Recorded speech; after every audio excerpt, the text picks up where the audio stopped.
ప్రభునందు ప్రియులైన మీకందరికీ యేసుక్రీస్తు ప్రభువారి నామంలో శుభవందనాలు తెలియజేస్తూ ఉన్నాం.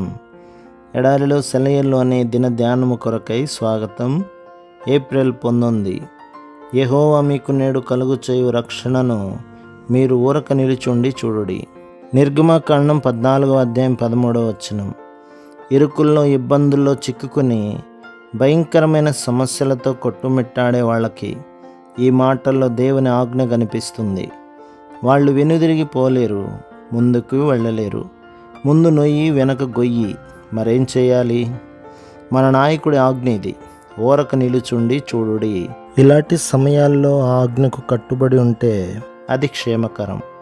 ఎందుకంటే తప్పుదారి పట్టించే వాళ్ళు చాలామంది దొంగ సలహాలతో వస్తారు. ఇంకేముంది, అంతా అయిపోయింది, ఇక చావే శరణ్యం. నిస్పృహ నీ చెవిలో నిట్టూరుస్తుంది. అయితే దేవుడు మాత్రం మన ధైర్యాన్ని నిలుపుకోమంటాడు. కాలం ఎంత ఎదురు తిరిగినా ఆయన విశ్వాస్యతను, ప్రేమను తలుచుకుని ఉత్సహించడమే మన విధి. పిరిగితనం తొందర చేస్తుంది. వెనక్కి వెళ్ళిపో, అందరూ చేస్తున్నట్టే చెయ్యి, లోకంతో వెళ్ళు, ఇక క్రైస్తవుడిగా ప్రవర్తించడం అసాధ్యమే. లే, నీ నియమాలను తీసి పక్కకి పెట్టు. నువ్వు నిజంగా దేవుని బిడ్డవైతే సాతాను ఇలా ఎంత నిరుత్సాహపరిచినా దాన్ని అనుసరించలేవు. అయినా దివ్య ఆదేశం నిన్ను బలాన్ని, తేజస్సుని ధరించుకుని సాగిపోమంటున్నది. నీ దారి నుండి నరకం కానీ మరణం కానీ నిన్ను ప్రక్కకి మళ్లించలేవు. కొంతసేపు నిన్ను అలా నిలబడమని ఆయన ఆజ్ఞ ఇవ్వకూడదా? ఇది కేవలం నీ బలాన్ని తిరిగి సమకూర్చుకొని నూతనోత్సాహంతో ముందుకి సాగిపోవటానికే కదా. దురుసుతనం రంకెలేస్తుంది. ఏదో ఒకటి చెయ్యి, లే. ఊరికే కూర్చోవడం సోమరితనం కదా. ఏదో ఒకటి చేసేయాలి వెంటనే అనుకుంటాం. దేవుని వైపుకు చూడము. ఆయన ఏదో ఒకటి చేసేవాడు కాడు, సంపూర్తిగా నెరవేర్చేవాడు. అతి తెలివి బడాయిలు కొడుతుంది. నీ ఎదుట సముద్రం ఉందా? నేరుగా దానిలోకి నడిచి వెళ్ళిపో. ఏదో ఒక అద్భుతం జరుగుతుంది. అయితే విశ్వాసం ఈ మాటలేమి వినదు. పెరిగితనాన్ని, దురుసుతనాన్ని, అతి తెలివినిచ్చే సలహాలని పెడచెవిన పెడుతుంది. దేవుడు అన్నాడు, నిశ్చలంగా నిలబడి ఉండు. కదలని బండరాయిలా నిలబెడుతుంది విశ్వాసం.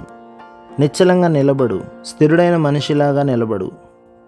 ముందుకు దూకడానికి సన్నద్ధుడవై రాబోయే ఆజ్ఞలకు సిద్ధపాటుతో, ఓపికతో, ఉల్లాసంతో ఆజ్ఞాపించే ఆ స్వరానికి కట్టుబడి ఉండు.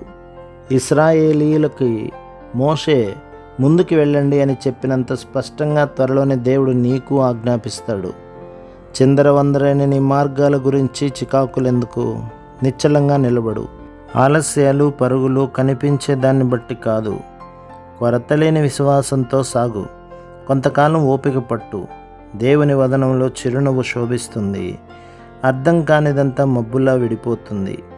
ఏం చేయాలో అర్థం కాని వేళల్లో ఊరికే ఉండి కనిపెట్టండి. సందేహాలు ఏమన్నా ఉంటే వేచి ఉండండి. తొందరపడి ఏదో చేసేయకండి. నీ మనసులో నిన్ను ఆపుతున్న శక్తి ఉన్నట్టు అనిపిస్తే దానికి వ్యతిరేకంగా చేయవద్దు.